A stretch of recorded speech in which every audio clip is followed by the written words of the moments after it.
Hey everyone, welcome to Fish Hawk Live. It's a Wednesday night, and tonight we are joined by Captain John Pollock from Real Impression Charters in Sturgeon Bay. John, welcome to the show. Thanks for joining us tonight. Hey, thanks, Chris. Well, we really appreciate you having on. And you're a guy from Wisconsin. Tell us a little bit about yourself and your charter. Yeah, my name's Captain John Pollock. I own Real Impression Sport Fishing Charters in Sturgeon Bay, Wisconsin. And if you're not local, if you look at a map of Wisconsin, it looks like a hand. And Sturgeon Bay is right in the middle of the thumb of the hand. It's what makes the northern half of Door County an island, so to speak. And we fish to the east of Sturgeon Bay, out the Sturgeon Bay Ship Canal, on Lake Michigan, usually on the Bank Reef or somewhere near it. Yeah, John. Yeah. Yeah, I think for people who don't know, it's kind of a lot of people don't realize that tip out there is actually an island, and Sturgeon Bay is kind of right in between that. So there are a lot of charters that run both the Green Bay side and the Lake Michigan side. Yeah, you're absolutely right. What a blessing we have to be able to call Green Bay and Lake Michigan and the Bay of Sturgeon Bay our home. I mean, we can literally fish for any type of fish that the Great Lakes holds at some point of the year. It's really amazing. Very cool. Your charter, what kind of boat are you running? What kind of craft you putting out on the water? So we run a 35-foot Viking. It's got full bedroom, full kitchen, hot and cold running water, heat, air conditioning, full bathroom, all leather furniture. It's really, really nice. You can get in out of the elements if it's not nice outside, and a nice big back dance floor for fighting the fish. I usually stay up on the fly bridge to keep track of everything. We run about a 16-line spread most of the time, usually going after king salmon. Obviously, a lot of steelhead mixed in, some lake trout, brown trout. Once in a while a coho, but we're pretty far north, so we don't get many cohos. So you're running a lot of lines. There's 16 lines set, chasing kings out in Lake Michigan. And the place that you go and the place that you're passionate about is called the Bank Reef. Yes, sir. What about the Bank Reef? So the Bank Reef is a gigantic piece of structure off of Door County, about 5 miles out. It's the biggest piece of structure on Lake Michigan on the west side. The other ports, Bailey's Harbor, Kewanee, Algoma, Sheboygan, they all have some structure, but Sturgeon Bay is lucky enough to have a ski hill 5 miles from where we come out of the lake. It goes from 30, 40 feet on top to about 130 feet on the bottom. It's about 5 miles long, like I said, and it can be absolutely lights out fishing. Awesome. Folks, if you're watching tonight and you have a question for John, go ahead and put it in the comments. And as we always do every week, we're going to pick one question that we like the best. And that question will be the question of the night. You're going to get some free Fish Hawk swag. We'll throw you a hat. We're going to throw some stickers and whatever else the guys have Bank HQ to throw in the box. We're going to get some Fish Hawk swag. So if you got some questions for Captain John, go ahead and put them in the comments and we'll get to them as we talk here this evening. Now, you said, John, that it really dropped off 40 feet down to that 170, 180 number. How long does it go? You said that's 5 miles long. The reef is. How long does it take to get from that shallow depth all the way down to the deep water? Right. So the reef is 5 miles long, north to south, or south to north, I should say. And east and west wise, it doesn't take very long at all. It's literally like a ski hill. The northern half is a lot steeper than the southern half. But I'm talking within a few seconds in some areas, it can drop off 100 feet. Wow. So really, really steep. How do you fish something like that then? If you're out there and you can be in such shallow water, I mean, you really got to kind of keep an eye on your gear when you're dealing with something that drops off that quickly or moves up that quickly if you're coming from the other direction. Yeah, you're exactly right, Chris. And there's nothing that can teach you how to fish the Bank Reef more than just doing it. You know, this is my 25th season fishing salmon off of Sturgeon Bay, specifically the Bank Reef. So I'd like to say that I got it down a little bit. But the electronics nowadays are amazing. I have a Lowrance HDS 12 touch on the Viking. I've got all the waypoints marked. There's certain spots you're going to hear about, like the rock pile, the foghorn spot, the lighthouse spot. There's a sunken car ferry that we call the wreck. And you just, you do your tracks every year. You race them because your screen will turn black at some point, but it's just repetition and getting somebody that's done it a little bit to kind of show you the way. It's awesome. How do you go about attacking that? So if you're going to go out and fish the Bank Reef, what kind of strategy do you go into as far as getting your gear out and how you're going to run it? How do you strategize your day when you're planning on going out there? Okay, so what's cool about fishing a large piece of structure like the Bank Reef is it does what any big reef would do anywhere. It collects current, it collects bait fish, it collects the little things that the bait fish eat, which in turn collect predator fish, king, steelhead, lake trout, brown trout. And what I do specifically, and I'll really get specific here, when you come out of the canal in Sturgeon Bay, the canal points almost exactly southeast. So you would have to turn a little bit. And what most people do and what I do is you start at the bottom of the reef because it is closer. And that's about a 120 compass heading. And that will bring you straight to the spot we call the rock pile. Okay. The rock pile is usually 90 to 115 feet is where most people like to start fishing, especially in that early morning when those fish are really smashed up against the reef, feeding hard in that early morning, what we call prime time. And you just head north and you just really watch your depth finder, make sure you don't go any shallower than 80 because it kind of flattens off and it's not that great. And then if you get to the 130, 140 mark, you're kind of off the reef. And a lot of times that can be okay. It's fine. But if you want to stay right on that edge, heading north, I keep my compass. I know it sounds old school, but it's the way I learned, between 0 and 30. And that will bring you right up the reef. And like I said, 5 miles later, the reef will at some point fizzle out. It'll get to the most undulating parts of the reef, which I said was the north half. And then it'll just kind of taper off and die. It'll get to a spot we call the butt cheeks. Because if you look at your chart plotter, it looks like a set of butt cheeks. And even up in that flat, the butt cheeks flat, that can be really, really good fishing. And etiquette wise, this is a little bit of what I'm going to go into in my seminar next month for fishing the Bank Reef. You go northbound in the early morning. You get to the end of the reef, you turn east, and then you either head to deep water or you come back a little bit deeper water going southbound. So there is an etiquette, there is a method that everybody who fishes Sturgeon Bay kind of abides by. Yeah, let's talk about that because that was kind of my next question. This isn't a secret. The place that we're talking about isn't a place that no one knows about. Everybody knows about it. How do you go out there and deal with the traffic, not just as a captain, but if someone else is going to go out there as kind of an average Joe to fish it? How do you handle that kind of traffic? Well, I'll be perfectly honest with you, Chris. It can get pretty crowded on a nice, calm Saturday. You know, especially maybe during the KD tournament when everybody's out. Smaller boats are out that maybe don't have the best electronics, and those guys they're intimidated. A lot of them I talk to say I'm not even going to mess with the reef, and that's fine. There's plenty of fish other places. There's plenty of fish in deep water, but the reef when it's on is, like I said, it's unbelievable. So like I said earlier, the etiquette of going north in your first pass, you know, that's 4:15, 4:45 in the morning when the sun's coming up, the prime time. Everybody kind of just gives each other space. When you approach the reef, this is what I do. I look ahead 2-3 miles and I pick a gap in the lights. You see the red and green lights, you see the white stern light, and you just pick a gap and you do the best that you can. But like I said, on a Saturday, it's tough.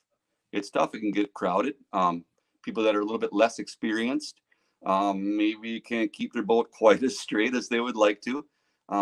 You have to remember that people are running, 300 lead cores, 300 coppers, and you just give space, a cushion behind the boat to accommodate that. And especially if they have a fish on one of those lines, it'll run it out even further. Very cool. What's your best? You keep saying when it's good. All right. So when is your favorite time to fish the Bank Reef? I really like June because the water's still cold, which means the fish aren't as apt to take a dive to deep water. I like a freshly stratified water column. So a south wind will push cold water up from the Sheboygan Hole. It's really, really deep off Sheboygan, 1,000 feet. And a hard south wind will push that cold water up into Sturgeon Bay where we're fishing. And it'll make a nice, solid thermocline. And if that thermocline is on the reef, 2012, if you didn't catch 30 fish in 2-3 hours, you were doing something wrong because it was amazing. So things can get real good. That's also, I believe, is where the Wisconsin state record king salmon was caught, right there in your neighborhood, correct? Right, 44 pounds, 15 ounces on the Rose charter boat, which is no longer in service. Unbelievable, a 45-pound fish, unreal. Yeah, probably hard to beat that one. I don't know if it'll ever be beat. That's a pig. Right. We've had a few questions come in. Here's one. It says, "Is lack of stocking the primary reason you don't see many coho in your neck of the woods?"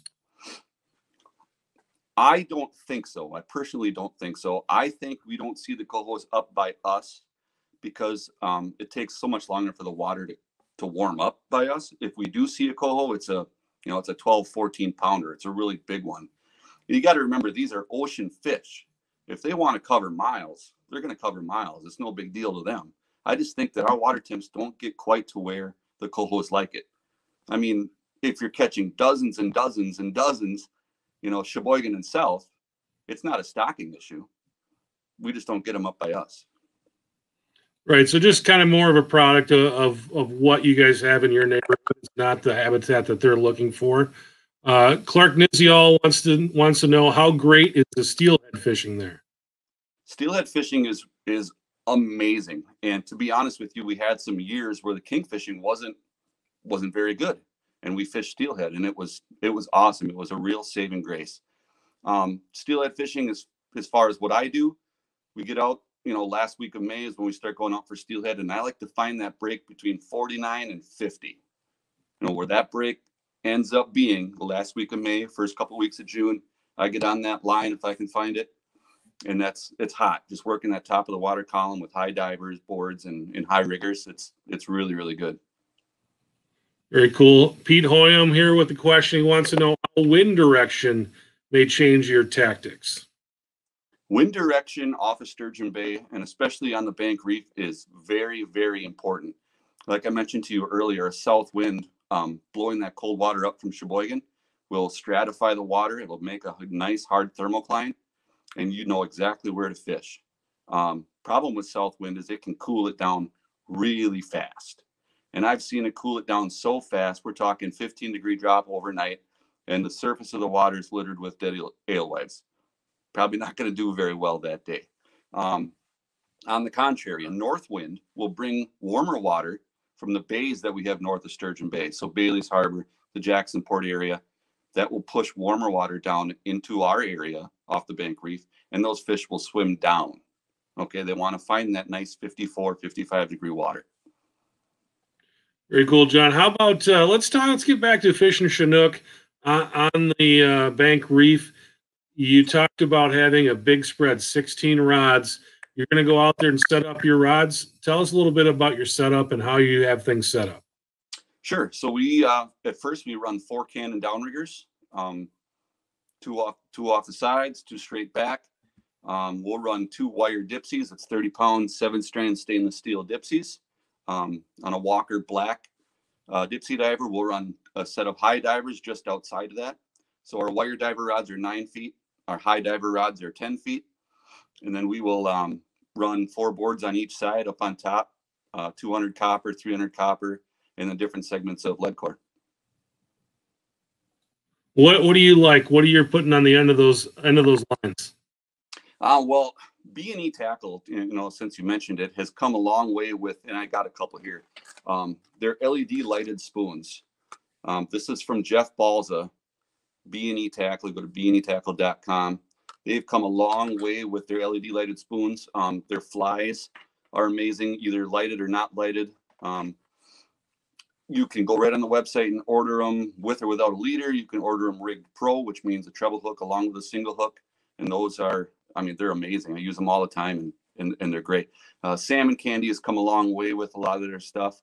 But when people ask me, and I think this is what you're getting to, Chris, colors, and I'll answer the question, but it's not my favorite question because it's not as important as what I'm going to hope somebody else asks. Colors, there's so many tackle manufacturers out there, and they're coming out with new stuff every day, and it's all great, and they're doing a great job. But if you know what you use in the bright sun, your chromes, your green scales, and you know what you use in the fog or the early morning or the dark or the clouds. I mean, that's what you use. I guess the biggest change that I personally have made in the last few years is keeping UV on longer. I always took my UV and my glow off almost immediately when the sun came up, but these past couple of years, I found myself leaving it on almost all day, and they still bite it. So it's pretty impressive stuff.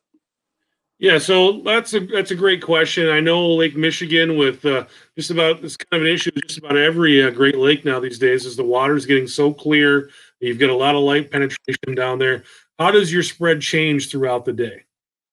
Right. So Lake Michigan, especially in the Door County area, has gotten, I can't even say gin clear because it's clearer than that. It's so clear. You can count the stones in 30 feet of water if the sun's up. It makes for pretty pictures. It makes for pretty videos, but it's tough to fish sometimes, especially if it's calm, especially if the sun's out. Downriggers, I'd hate to say it because I love downrigger fishing. They don't get nearly the bites that they used to in the late 90s. Not even close. I can stretch those leads back 100 feet, 150, and they catch fish, but not nearly like they used to. I need to have those boards out, those 300 coppers, those 10 color lead cores. They catch, I would guess, 70% of our fish. Cool. Here's one from Ryan Art, and I like this question. He says, who was your most influential mentor in the fishing industry that helped you to succeed and help you get where you are today? Right. So in 1997, I started, I'm sure like most captains did, as a first mate. His name is Fritz Peterson. He runs the JE Fishing Enterprises charter boat, JE Fishing. And he taught me not only how to fish, not only how to run a boat, but you got to remember, as a charter captain and a first mate, you're dealing with people first. That's the most important thing: their safety, their comfort, and then the fish catching. Fish catching is third. So watching him deal with customers, learned a lot about him, how to fish. All that stuff I talked about with wind, I learned from him. He's been doing it 38 years or something like that, maybe 40 years. He's still going strong. And just everybody, you don't get very far in this business if you don't ask questions. You got to do stuff like this: watching podcasts, going to seminars, asking questions at your local bait shop, your fillet stations, your boat launches. This water is way too big and there's way too much to learn if you're going to hide in your shell and not ask anybody. You got to swallow your pride and, hey man, like, awesome cooler, what'd you do? They'll tell you. Yeah, let's get into that a little bit. How willing are people to share that information, John? When you go out and talk to people, is it something where people are trying to hold their cards to the vest, or are they sharing information with you? There's a few tournaments in the area where if you ask just before one of those, most people are pretty tight-lipped. Most just charter captains are actually pretty cool with it. I get people that walk down my dock all the time while I'm scrubbing or retying lines, whatever I'm doing. And I'll talk to them. Alex Campbell is right next to me. He'll talk to them. Fox Wills is right across. And we all do it because we love it. We all do it because we want to spend time with our friends and our family. And we want to catch some fish. So I would say most captains are pretty cool with sharing it. Well, here's a question. This is going to be, I'm looking forward to the answer to this one. It's from Jeff Hack, and this is something that I actually hear about quite a bit. And he asks if you have an opinion on whether Lake Huron kings come in Lake Michigan, and what do you base that opinion on? Boy, I'll be honest with you, I wish I knew more about this stuff. I know that we have some Lake Huron kings, and I know that they have some Lake Michigan kings, but I don't know enough about it to give you a really accurate answer. I don't know. All right, that's good. I love it when people say, I don't know. That means it's a good question. Yeah, it was. Bart Teagan asks if you have an opinion about flasher color early in the year as opposed to mid-July and later. I never thought about the time of the year in flasher color. I think of it more as the conditions I'm faced with on that particular day. The light level is the biggest thing. If it's cloudy, foggy, very early morning. I'll use a lot of pearls, a lot of whites. If it's sunny, it's a lot of chrome and green scale, stuff like that. But no, I haven't noticed myself changing much, let's say early June versus late August. How does that fishery change throughout the year, John? How are things different there fishing in, say, June compared to August? You said that the water obviously warms up. In June, you're still fishing cold water. What is life like there later in the season? Right. So like with a lot of ports, and I watched Casey last week, we're doing a lot of brown fishing right now. We'll fish browns from about March 15th when the ice gets out until the water hits about 50, 52 degrees. And then we'll transition off of them and we'll start looking for steelhead. Like I said, they love that 49 to 50 degree break. Sometimes you only got to go out a couple miles. Sometimes they're going out 15. But if you find that spot, it's great. Once the water starts to stratify, it's really cool that we can target both kings down at the thermocline and steelhead up on top. Now, what you're getting at, Chris, is as the water warms in August, what do? We do fish deeper, not only in where we set our baits, but we fish deeper water. And in late August, a great thing is the salmon are naturally reproducing. Less work for the DNR to do. The problem is they don't have an accurate count on what's out there because they're not the ones putting them in there. The salmon are putting the salmon in there. And most of the natural reproduction is happening in Michigan, which makes our salmon, who are hanging out on the Bank Reef for most of the year, start to wiggle their tails toward Michigan. And our fishing does get a little slow around Labor Day time, but we still do very well. Yeah, it looks like the Wisconsin DNR is increasing that stocking now. It was something that was announced a year or two ago. Another thing I'm seeing is more and more pen projects up and down the shores of Lake Michigan on the Wisconsin side. Do you think stuff like that will help increase and make that fishing better as time goes on? Yeah, I think so. There's private clubs stocking trout and salmon, and anytime you can get that imprinting to return to where those fish are stocked, whether it's Sturgeon Bay, Kewaunee, Algoma, Marinette, Menominee, that's what we need. The natural reproduction is awesome. I'm glad to see it, but that doesn't help us where we are. All right, Bart Tegan's got another one here. He said, I think you said you run 4 planer boards. That seems light to him. If downriggers are not so hot, we'll go down to 2 downriggers and add a few more boards. Right. I'll run 4 boards on each side. So a 300, a 200, a 10 color, and a 5 color. That's on one side. And then probably mirror the same thing on the other side. So I'm usually running 8 boards because those are our best lines. Yeah. Best lines and a lot of work out there keeping all that straight, especially when you're running a high traffic area. It is. You really have to, and I'll be honest, the first hour where it's really, really tight with boats, we don't put out those really long lines. Because if you get a fish on it, 20, 30 pound fish, and it starts peeling line, a boat is going to cut it off. So we wait till the sun comes up a little bit, the boats spread out a little bit, and then we'll put those long lines out. Because you got to remember that first hour and a half, those fish are feeding. So they are a little more apt to bite closer lines to the boat, like the Dipsies and the downriggers. And at that point, you probably don't need as many rods because you got plenty of action going on in the back deck there anyway. Right. All right, here's one from Brian Heron. He wants to know, how do you know if your Dipsy rods are calibrated for fishing the desired depth? I didn't know you could calibrate a Dipsy rod. Maybe he's just asking, how do you know that your Dipsies are running the depth that you want them to? Right. So a wire Dipsy, I'm going to assume he's talking a wire Dipsy set on number 2 on the dial of the Dipsy with a 30-pound 7-strand stainless steel. I think it's a 2-to-1. Just from my experience doing it day after day, year after year. If I put that wire Dipsy out, set on 2 at 120 feet, I know it's about 60 feet down. And I know there's current changes and stuff like that, but I know it's in the zone of 2-to-1.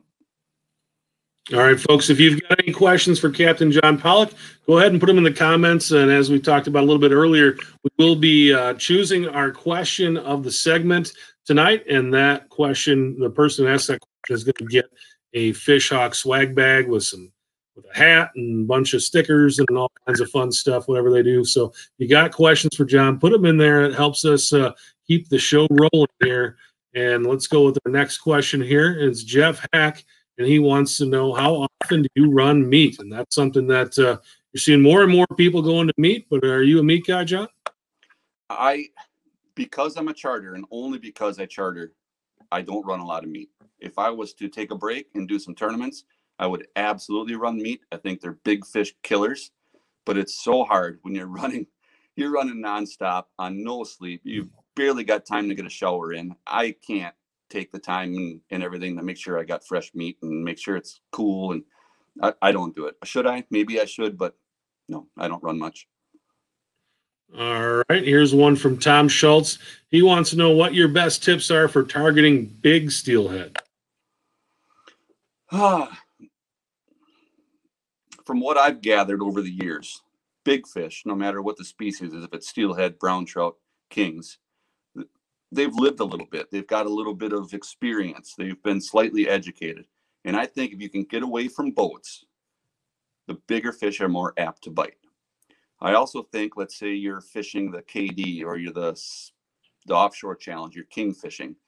If you run less lines and choose the baits that you really have a lot of confidence in, the big fish are going to come. That's what I've experienced when I've tournament fished, looking for big fish only. I run less and I get away from other boats. Yeah, that kind of ties back to a question that we had early, and I skipped it. But now that you brought that up, I'm going to ask about that. Someone asked about the KD. First of all, what is the KD for people who are not familiar with that? The KD is the Kewaunee County, Door County Salmon Derby. It's 9 days, the last 9 days of July. It's been going 33, 35 years, a long time. And everybody on your boat has to have a ticket, like 10 or 12 bucks. It's pretty cheap, but the winning fish is 10 grand cash. It goes for 9 days, and the biggest fish at the end is the big winner, and it pays down to like 200 spots. And each weigh-in port, all over Algoma, Kewaunee, Sturgeon Bay, all the way up the county, they have port prizes, so daily port prizes for the one biggest fish for that day. It's a lot of fun, and I mean, I get booked up solid for that. Very cool. Someone actually had asked, so this person asked about why the big fish always seem to be caught on the very north end of the Bank Reef, and why those big Derby winning fish aren't caught in other parts of the reef. I think that they are. You mentioned the state record salmon, and I was out there that day, and I know right where that boat was, and he was not on the north half of the reef.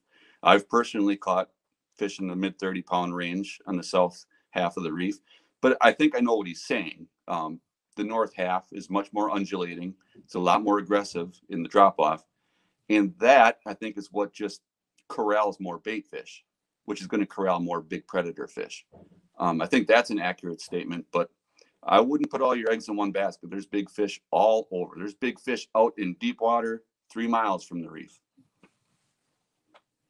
All right, let's get into that. Let's kind of unbox that a little bit. Let's talk about current along that reef. Obviously, with a piece of structure like that, clearly it brings in the bait fish and it's bringing in the predator fish as well. What are the currents like around that Bank Reef? That's challenging. That's something that takes years of fishing the Bank Reef to get a good handle on. And without a fish hawk, it's almost impossible. If you have not invested in a subsurface speed indicator, and I'm not saying it because I'm on your podcast, I mean, they are absolutely crucial. I noticed the difference when I put a fish hawk on my boat years ago, bigger than when I got my first GPS. GPS that told me my speed. I mean, it was a huge game changer for us. But to answer your question, yes, the reef collects a lot of current, and we all know that the current can change speeds, but it can also change directions. It can also be a different direction at different depths. So when you have a fish hawk probe on your downrigger cable, and you can raise and lower it and see where those current changes are, and you can put baits above, below, and right in it. Usually that's a thermocline. I mean, if you can master that, you have it. John, how do you go about doing that? I mean, that sounds pretty complicated, I think. Is that just something that you learn with time, or what would you if someone just got their fish hawk, they're going to go out to the Bank Reef and do some fishing, what would you tell them to look for while they're out there fishing? Okay, so if you just got your fish hawk and you don't get to spend a lot of time, maybe just the weekends, here's my numbers. People love to hear the numbers, and I'll do what I can, but they do change. GPS speed, SOG, speed over ground, ballpark 2526. And for some reason, and I don't know why, I don't know the science of it, the fish hawk is always a half a mile per hour slower. So if I'm going 2.6 on the GPS, I'm usually 2.1, 2.2 on the fish hawk. That seems to be my sweet spot. I'm not speaking for everybody else. That's just what I do and how I succeed. But you will see that change as you troll along the reef, either going north or going south. And you really just have to be diligent on keeping an eye on your electronics. If you're just going to lazy about, go down, grab a beer and eat sandwiches and not really pay attention, you're going to catch less fish. And where do you have your ball? Where do you have your fish hawk down when you're running your troll and you're getting that number? Well, so it's right above my ball, wherever my deepest downrigger is. And I'll play with it, you know. And sometimes I don't even put a bait on. I just want to see what the current's doing, what the temperature's doing, finding the thermocline. Like I said, sometimes I won't even have a bait on, but it's very, very important to know those numbers. Very cool. All right, here we got Dion Belor. He wants to know, is the first piece of the puzzle on a slow bite that you address? He's talking about adjusting the angle of your troll. Basically, I think what he's asking is, what do you do if you get out there and things aren't going the way you want them to go? Kind of what's the first step to trying to get on that bite if you're not on it right away? Right. And I was hoping somebody would ask this question because it is so much more important than bait color. You know, when I bring customers out, they're always, you ever try different colors? You ever try different colors? And yeah, we do. But what's really important is trying different speeds. And I'm not only talking about the speed on your throttle handles, which is important. You have to do that. But I'm talking a degree or two on your compass to change your heading can make all the difference. And it's not because the lures are certainly moving faster or slower. It's the way that they're swimming in the current that's down where the baits are. Tackle manufacturers right now aren't making tackle because it mimics, how do I want to say this? We don't troll too fast because it's too fast for the salmon. I mean, these are Pacific Ocean fish. They can swim 25 miles an hour with 2 whacks of the tail. We're trolling a certain speed because it makes those baits work perfectly. And the salmon, the bait manufacturers are making them to work at a perfect speed. And you got to find that. And that's why certain speeds work, or certain baits work well for different fishermen, because they know what speeds they like to troll. And other baits work well for people that like to troll faster. The people that troll faster don't use the same baits as the people that troll slower. Yeah, that's funny. We talk to a lot of captains. Some of the guys I talk to, I call them Ricky Bobbies. I like to go fast. It's like Ricky Bobby from Talladega Nights. Yeah. We got some Ricky Bobbies out there. And here's another good question. This is from Jeff Balza. He wants to know, he sees a lot of people look at running lures independently, but with the gin clear water, do you have any tips or recommendations on setting up a group dynamic between the baits, essentially having your kind of your spread work together as a team? I can honestly say I don't do a whole lot of that. I don't work my baits together unless I have a reason to work them together. You know, if I'm getting consistent bites at 55 feet, I'm going to put my downriggers at 55 feet. I'm going to put my dipsies at 110. I'll do that because the fish told me that that's what they like. But to start out, to find fish, what I do just about every day is spread things out. A couple baits below the thermocline, most in it, and a few baits above. If you're looking at, this is something I touch on in my seminars, if you're looking at your sonar and you're marking fish, you really have to remember your cone shape and your cone size of the signal that you're putting out. Obviously, in a cone, it's smaller on top. You're marking more as that cone gets deeper and wider. So you might think, wow, all the fish are down at 80 feet. Maybe, but remember, your sonar is marking more water at 80 feet than it is at 30. So don't count out those higher fish, even though you might mark less. Keep things spread out. Yeah, that's a good tip. That's something that I think a lot of people don't think about when they're fishing, is how that cone works and the dynamics of that cone. I like that. We've been talking a lot about clear water and how the water has changed at Lake Michigan. I'm going to take that answer away from you when I ask you this question. And you've been out on this lake for a long time. And what do you think is the most significant change on Lake Michigan since you started? And you can't say clear water. What else do you got?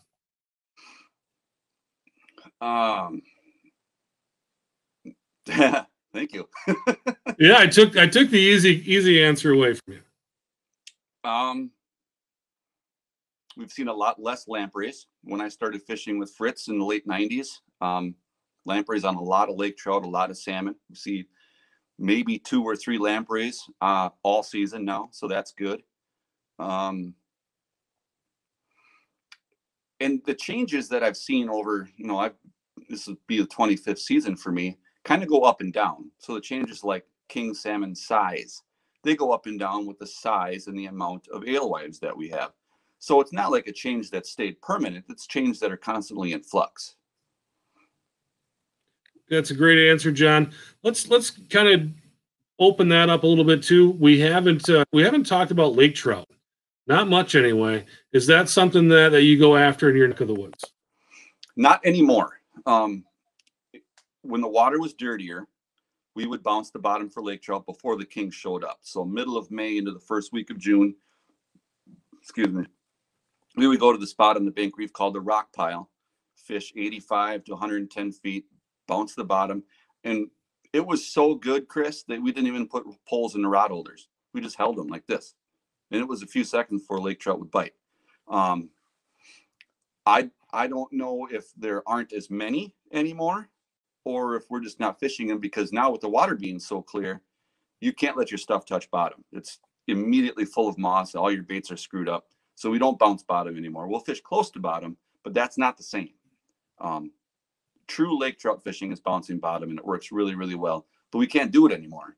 To answer your question, 3 lake trout last year on my boat all season long. None the year before, none the year before that. You're not chasing that. Now I remember actually what I wanted to ask you, because you said that the lampreys have been down. What do you think has gone into that? Why aren't they out there in the numbers that they used to be? I know the DNR was using some lampricide to cut down on the numbers. I was seeing them on the bay, even stuck on walleyes. I caught a muskie with one on, but that's years ago. I'm not a biologist or any type of DNR expert, but whatever they're doing, it's working. And I'm really impressed with the results I've seen in the past, 5 to 8 years. Someone else asked about your leaders. What are you using for leaders? If he's asking fly leaders, I use 60-pound fluorocarbon, Stren or Berkeley, 28 inches. 30 inches. We started running flies when they first came out. When Howie Fly first came out, 16 inches, 18 inches. We got crazy when we went to 22. Now we're doing 28 and 30 inches. And if you do those lengths, you have to have that 60-pound test to keep it stiff so that fly has that action. If he's asking rod leaders, my downriggers with the clear water, I'm going as far back as I can without my lines tangling while I'm trolling. So 100 feet, sometimes 150 if I know I'm going to stay straight for a while.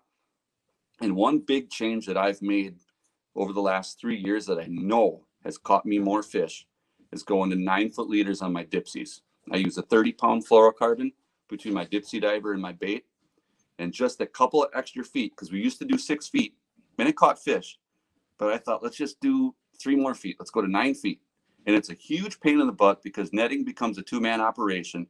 One hand on the line, another person with the net, It sucks, but we get significantly more bites with the 3 feet longer on the Dipsy leaders. Well, that leads into Rick Butel's question, and he said, it sounds like you feel like the downrigger balls can spook the fish in the clear water. That's why you're running those long leaders on them. He wants to know why you think that the Dipsies don't spook them as much. With the downriggers, I don't necessarily think it's the balls that scare them. I do like to keep everything black. I've got black balls. I got black Dipsies. I think that helps. But I think what scares them as far as the downriggers go is the boat itself. You know, my boat's turning a big 454 engine. You know, I only run one while I'm trolling, but that's a big growly girl, and those fish don't like that. And as you get further from the boat, Dipsies, high Dipsies, boards, you notice that you catch more fish just because of the boat turbulence and the boat noise, I think. Just getting it out away from the boat is what's helping you out there. Right. And that's the same thing with brown fishing. You know, we do a lot of shoreline trolling here for browns, and I'll put those floating stick baits 150 feet behind the board, and then I'll put the board another 150 feet from the boat. And that bait is virtually running like a phantom. It's just completely quiet. And that's how you do it up here in this gin clear water. You have to. All right. Paul Hoyam asked a question. It actually leads into one of my questions. He says, I realize it's not conducive to running a charter, but what are your thoughts on night fishing? I heard bigger kings will slide into the shallower water at night to feed. And I've heard of a lot of guys out there fishing that Bank Reef at night. So tell us a little bit about that. Yeah. A night fishing on a moonlit night is awesome. Like you said, I don't do it because I have to get up at 3 a.m. every day, but I know people that do it. I have friends that do it. They don't leave till 7 or 8 at night on a moonlit night, and it can be lights out. It's just like a normal day with that first crack of sun. I mean, they don't need a lot of light to see, but they need some. If you're fishing on a crescent moon or a new moon, you're not going to do well. But if you do a half moon or better, full moon is excellent. Look on your calendars to find out when that full moon is. You're away from other boats. There's not as many people out there, and it's prime feeding time all night long. Cool. Let's get into that a little bit. You said you get up at 3 o'clock in the morning. So tell these guys a little bit about life of a guide. I know everybody dreams of fishing for a living, getting paid for fishing. Tell us about what that's like for you, fishing for a living and getting paid fishing. Tell us about that. Yeah, so it's definitely something that you have to love. And you have to love more than just the fish. You have to love your boat. You have to love water, and you have to love people, which is very, very difficult sometimes. But it's more than just catching fish. It's seeing the smiles on kids' faces when they catch their first decent-sized fish or their first fish at all. Or, you know, just how excited they get when they start a video and seeing their picture on my Facebook page. It's really great. But it's hard. It's hard getting up at 3 every single day. You don't have weekends. You don't have holidays, because that's the busy time. That's when people want to book you to go out fishing. And if anybody has a desire to get into this charter fishing business, you have to understand that. You know, when I was 14, 15, 16, all my friends were rooting around Sturgeon Bay, chasing girls and doing other things. And I was in bed 7:30, 8 o'clock every night. But I had more money than all of them put together. More money, and look at you now. You get to do this for a living, which I think is pretty cool. You know, obviously, clients are your boss, but you're your own boss. Right. I'm lucky enough to just drive semi in the winter for my year-round work and then my insurance. And they let me do my thing from Memorial Day through September. I really love it. It's something that they really have a passion for, and everybody's got that. Whatever that might be for you, go after it. You know, nobody grabbed my hand and said, John, let me help you start a charter business. Let's do this. Nobody helped me. It was my passion. It was my dream. I went after it and got it. And that's what you got to do. No matter if it's fishing or whatever your dream might be, you got to go after it. All right, we've got time for a couple more. We're going to go with Corey Hewitt here. What is your go-to tactic for lip-locked late summer, early fall kings? First thing I'll do is get away from boats. Late summer, early fall, we're talking a very deep thermocline. So I want to trust my electronics. I want to find a thermocline with nice hooks on it, and get on those fish. Stay on the fish. If you notice you're not marking anymore, that means there's no fish there anymore. Turn back, find the fish again, and change two things. One, you know how I feel about this bait color. You can make some changes there. But number one, numero uno, is changing your speed.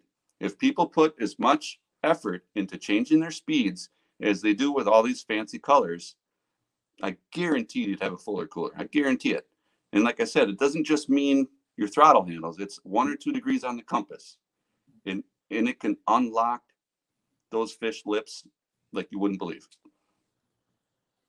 All right, here's another one from Dion Belor. He says, when you're out deep summer or midsummer chasing rainbows, do you run a full surface spread, or do you still run some deep stuff to keep the kings honest?